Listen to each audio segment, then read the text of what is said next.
Olá, eu sou Mariana Guiar e está começando mais um Jornal Rascunho, o jornal laboratório dos estudantes de comunicação social da UFES.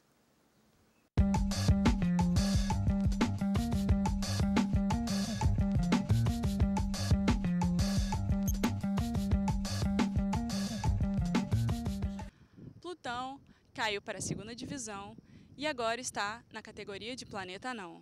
Confira com Guido Nunes as mudanças no planetário da UFES com esse remanejamento solar. O menor, mais afastado, mais gelado e o caçula entre os planetas filhos do Sol. Não bastassem todas essas peculiaridades cósmicas, o planeta ainda foi expulso do sistema solar.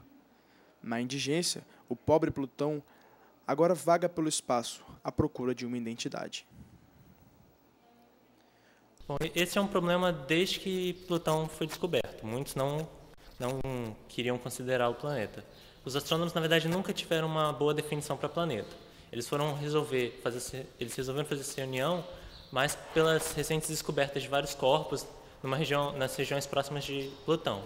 Então, com essa descoberta de vários corpos maiores até que Plutão, que começou essa discussão sobre se consideraria Plutão um planeta ou não, ou consideraria esses outros corpos como planetas ou não.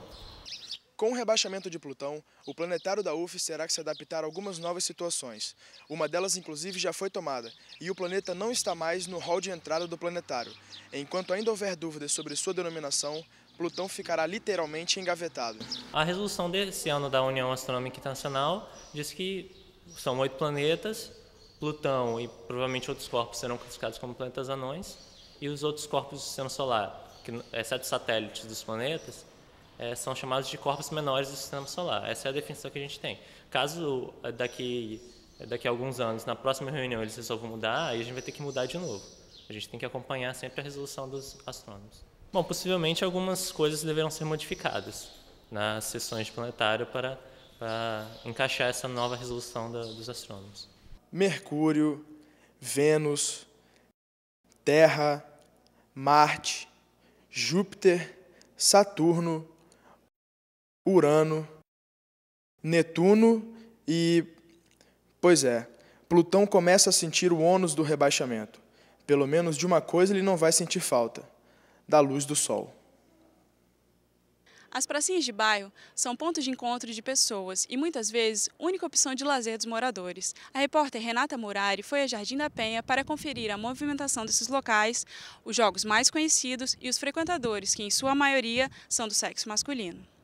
Aqui no bairro Jardim da Penha, próximo ao campus da UFES, há uma infinidade de pracinhas. São tantas que muitos frequentadores costumam confundir o caminho. Isso porque, por onde quer que você passe, sempre vai dar de cara com alguma delas.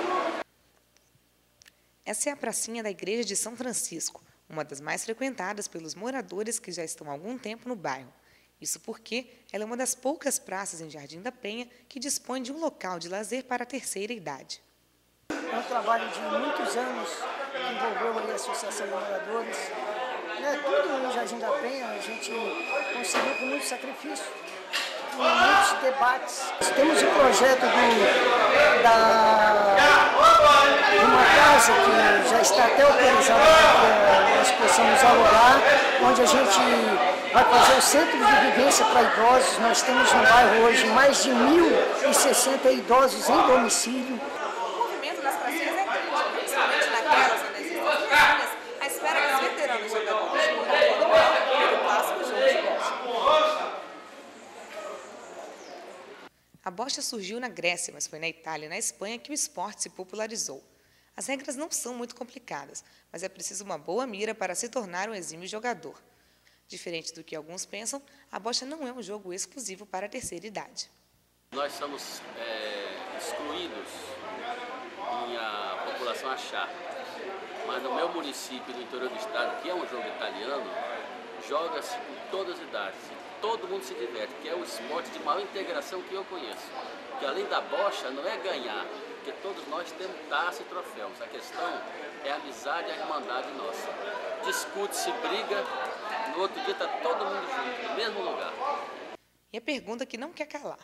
No meio de tantos homens colocando o papo em dia, tomando uma zinha e se divertindo no Clube do Bolinha, onde foram parar as mulheres? Poderia estar aqui também. mas ela se acha excluída do nosso esporte. Nós que participamos da integração, lutamos para com que elas participem também, porque o nosso negócio é somar, entendeu? Porque, por exemplo, em Jacaraípe, no Riviera, a gente fazia campeonato de bocha, aí tinha sempre um churrasco, porque a bocha é um jogo demorado. Então, com isso, vai a família toda. Então, se a minha esposa jogasse bocha, poderia ser até minha parceira. Seria muito bom, né? Um dos únicos cinemas universitários do país, o Cine Metrópolis, apesar da dificuldade, ainda é a menina dos olhos de quem busca uma alternativa ao cinema comercial. Vamos conhecer a história e os projetos do Cine Metrópolis com Luana Lô. Você conhece Bonecas Russas? Já ouviu falar em Um Homem que Não Estava Lá? Assistiu a Festa em Família? Pois é, esses filmes foram exibidos no Cine Metrópolis, cineclube criado na década de 80 por alunos e professores ainda no período militar.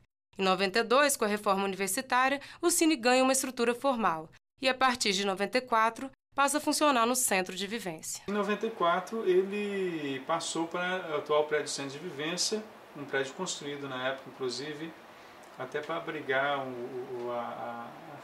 a reunião da Sociedade Brasileira para o Progresso da Ciência, em 94. Ele veio para cá e até hoje estamos aqui. O Metrópolis está numa nova fase. A cantina, fechada há 4 anos, ganhou uma outra cara e foi reativada. E existe ainda a perspectiva de ampliar o espaço para a instalação de um sebo cultural. Foi fechado em 2002, foi aberta a cantina na lateral do prédio e após isso foi feito um projeto, né, arquitetônico para adaptação da cantina. Essa reforma aconteceu ao longo desse ano de 2006. O cinema também desenvolve atividades voltadas para a comunidade. O Projeto Escola é um exemplo disso. Ele traz crianças de diversas instituições durante todo o ano para assistirem a filmes de interesse didático e pedagógico. Como que é feito o sustento do Metrópole? Tem a Fundação Auxilia? Como é que é essa questão burocrática dentro da UFES? Nós temos esse projeto aprovado no Conselho Universitário e a universidade, através do projeto, tem um contrato firmado com a Fundação Cecília Anabel de Almeida, que gerencia nossos recursos. O Metrópole sobrevive a partir da receita que ele arrecada com os ingressos na bilheteria e com o uso do espaço, do auditório, né, e de patrocínios que vêm nesse sentido. Nós não temos verba fixa da universidade para esse tipo de despesa. Mesmo com toda a dificuldade, o Metrópolis continua realizando projetos vinculados ao meio audiovisual, mostras específicas de cinema e de vídeo. O motivo disso? A missão principal do Metrópolis é ser um órgão de apoio audiovisual às atividades de ensino, pesquisa e extensão da universidade. Você sabe o que acontece no galpão do Centro de Artes? Vamos conferir agora com a repórter Daniela Zanotti o que os estudantes andam produzindo por lá. Muita gente se pergunta o que acontece neste galpão localizado no Centro de Artes da UFES. Acredite, ele não é abandonado e muito menos assombrado.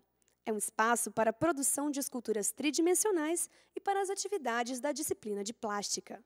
O galpão de escultura, quer dizer, uma sala de aula para as disciplinas que se referem ao espaço tridimensional, né? Então aqui nós temos aulas de plástica, escultura 1, escultura 2, escultura 3, sendo escultura 2 e 3 aprofundamento. E plástica e escultura 1, disciplinas obrigatórias da grade curricular de artes plásticas e artes visuais. Eu estou fazendo escultura com inflável, com sacola. Foi algo que o professor definiu, ele pediu para ele trazer as coisas que a gente tinha em casa, não necessariamente escultura, né? Tudo que tinha de arte, que a gente tinha armazenado, desenho ou tal. E disso ele encaminhou cada pessoa um trabalho diferente, com material diferente, dentro do que ele via que tinha a ver com a gente, do que era legal a gente trabalhar e desenvolver mais. Os materiais utilizados pelos alunos são diversos. Vão desde os mais tradicionais, como argila, gesso e madeira, até uns bem estranhos e efêmeros. Os materiais aqui todos são possíveis, né? Para você ter uma ideia, eu pedi um exercício para os alunos de plástica que fizessem a passagem do ponto ao espaço. Então, me apareceu um aluno aqui com um aquário, com água dentro, aquele aquário barato de importadora, né? Ela furou o dedo e deixou cair uma gota de sangue. né, que atingiu a água e abriu dentro daquela água dentro do aquário. Então, não deixou de fazer uma ilustração do conceito. O meu trabalho é de construção com linha no espaço. Era desenho, eu fazia muito esses desenhos assim, no primeiro, no quarto período, me acompanha durante todo o tempo da faculdade. E agora eu estou tentando transformar em escultura. Tá mais ou menos, assim, não tá muito definido não, entende? Mas um dia eu chego lá. Eles dão aqui é bem legal, assim, bem democrático. Alunos, professores, funcionários, todo mundo participa. É isso aí, galera. Eu sou Mariana Guiar e este foi o Jornal Rascunho. Obrigada pela audiência e espero vocês nas próximas edições. Até lá!